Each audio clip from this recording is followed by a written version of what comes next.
邊喺度潑下潑下啊？唔係好熱啊，不過我諗緊圖書堂老師提出嘅創意解難題啊。創意解難應該難唔多嘅。咁究竟老師出咗啲乜嘢創意解難問題啊？我都想參與下。咁你就要先知道《西遊記之三隻芭蕉扇》嘅內容啦。哇，都到咗秋天啦，點解仲係咁熱嘅？係唔係全球暖化溫室效應啊？悟空，而家乜時代啊？乜嘢地球暖化？乜嘢溫室效應啊？你係咪穿越時空啊？我哋係《西遊記》入邊嘅角色，《西遊記》係明朝吳承恩嘅作品，而距離依家已經超過咗500年。而《西遊記》係中國4大名著之一，而4大名著仲包括《水滸傳》、《三國演義》同埋《紅樓夢》。咦，嗰度有個老伯喎，等我問下先。老伯，點解呢度咁熱嘅？哎呀，前面嗰度有座火焰山，你再向前行就會變燒豬噶啦。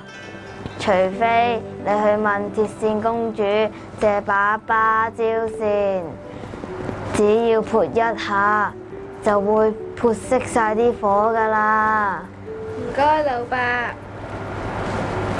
咁我而家即刻坐筋斗雲去揾鐵扇公主借扇。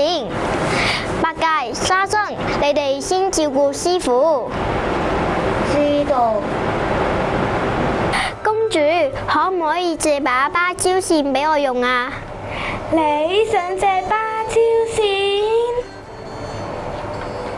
各位同學，你哋認為我嘅徒弟孫悟空能唔能夠成功借到芭蕉扇呢？如果借到，係用乜嘢方法呢？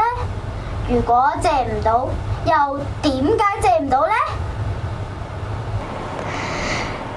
老師上圖書堂嗰陣時，俾咗我一個思考題，究竟除咗用芭蕉扇，仲有啲乜嘢方法可以幫助師徒4人過到火焰山呢？係啊，好有意思，方法又點止一個呢？唔知其他同學又諗唔諗到方法幫佢哋呢？歡迎透過 Google Classroom 回答問題。老師會喺入邊揀一個最有創意嘅諗法，同學仔會有機會獲得小禮物同埋添積分，千祈唔好錯過呢個機會啊！